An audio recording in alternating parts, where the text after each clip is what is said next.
여러분, 일의 미래에 대한 예측이 단 2년 만에 완전히 뒤집혔다면 믿으시겠어요?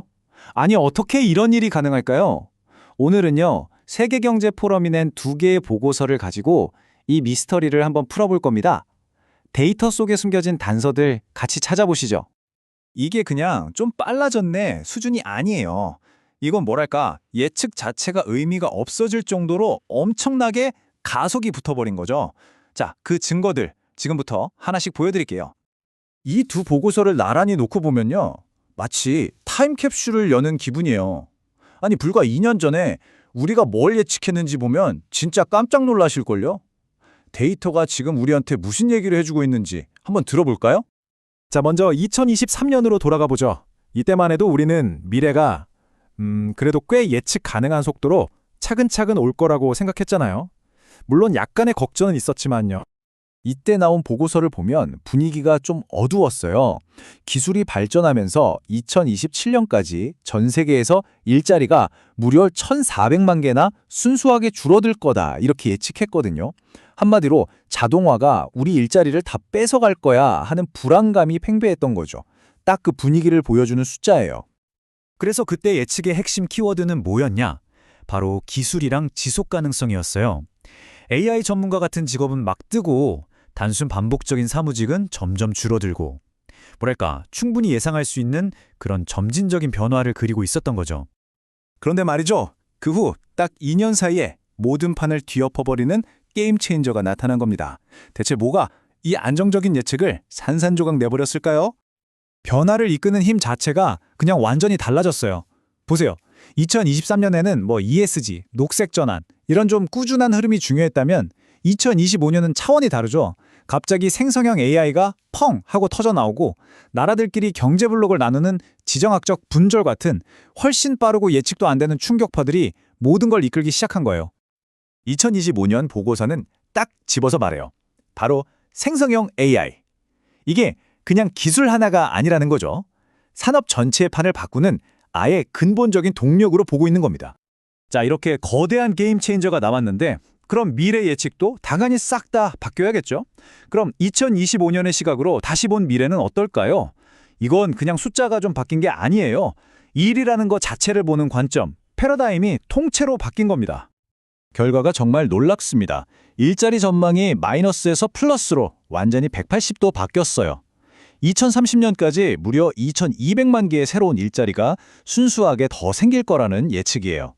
잠깐만요. 마이너스 1,400만에서 플러스 2,200만이라니 이건 진짜 대반전이잖아요? 아니, 도대체 그 사이에 무슨 일이 있었던 걸까요? 그 비밀의 열쇠는 바로 이거예요. 우리가 기술을 보는 관점이 자동화에서 증강으로 바뀐 거죠. 이게 무슨 말이냐면 기술이 단순히 사람이 일을 뺏는 게 아니라 오히려 사람의 능력을 더 키워주고 새로운 걸 할 수 있게 도와주는 파트너로 보기 시작했다는 거예요. 바로 이게 일자리가 오히려 늘어난 비밀입니다. 미래에 우리가 일하는 모습이 바로 이렇다는 거예요. 2030년이 되면 전체 업무의 3분의 1, 그러니까 33%가 사람과 기계가 같이 하는 협업이 될 거라는 거죠. 물론 순수하게 사람이 하던 일은 줄어들 수 있겠죠.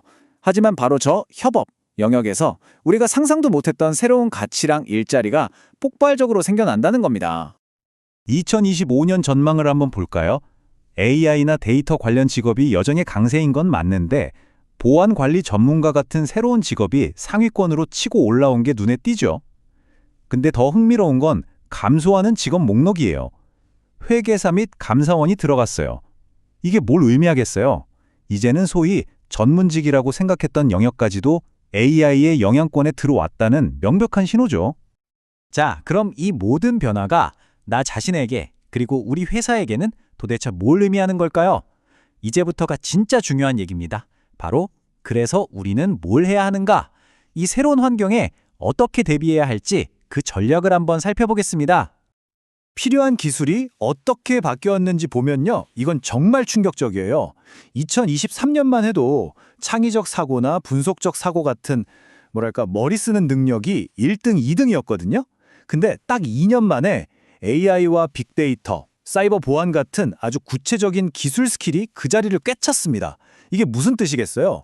이제는 아, 그거 알아 수준이 아니라 직접 그걸 다룰 줄 아는 능력이 핵심인 시대가 됐다는 거죠. 기업 대표들이나 임원들이 어떻게 생각하는지 숫자로 보면 이게 더 와닿아요. AI랑 빅데이터가 중요하다고 생각하는 사람이 2년 전에는 59%였는데 지금은 87%까지 치솟았어요. 엄청나죠? 이건 더 이상 요즘 뜨는 트렌드 이런 게 아니에요. 이걸 못하면 그냥 도태된다. 이건 이제 기업의 생존 조건이 됐다는 뜻입니다. 그럼 이런 시대에 기업들은 어떻게 해야 좋은 인재들을 데려올 수 있을까요? 2025년 보고서가 아주 명확한 답을 줍니다. 근데 진짜 재밌는 건요. 1위가 뭔지 아세요? 바로 직원의 건강과 웰빙 지원이에요. 정말 역설적이지 않나요? 기술이 중요해질수록 오히려 더 사람을 챙겨야 한다는 거죠. 그리고 그 뒤를 이어서 당연히 효과적인 재교육, 공정한 승진 기회, 그리고 제대로 된 월급이 따라옵니다. 자, 오늘 이야기의 핵심 딱 하나만 기억하셔야 한다면 바로 이겁니다. 변화의 속도 자체가 이제 새로운 표준, 뉴 노멀이 됐다는 것. 우리가 이걸 따라잡아야만 해요. 그럼 어떻게? 그 해답은 기계랑 싸우는 경쟁이 아니라 기계와 함께 일하는 협업에 있고요. 또 한 번 배우고 끝이 아니라 끊임없이 평생 학습하는 데 있습니다. 지난 2년 동안 일어난 이 엄청난 변화, 어쩌면 이게 그냥 시작일지도 모릅니다. 세상은 우리가 생각하는 것보다 정말 훨씬 더 빠르게 움직이고 있거든요. 자, 이제 마지막 질문은 바로 우리 자신에게 던져야 할 시간입니다. 여러분은 다가올 또 다른 2년을 위해 지금 무엇을 준비하고 계신가요?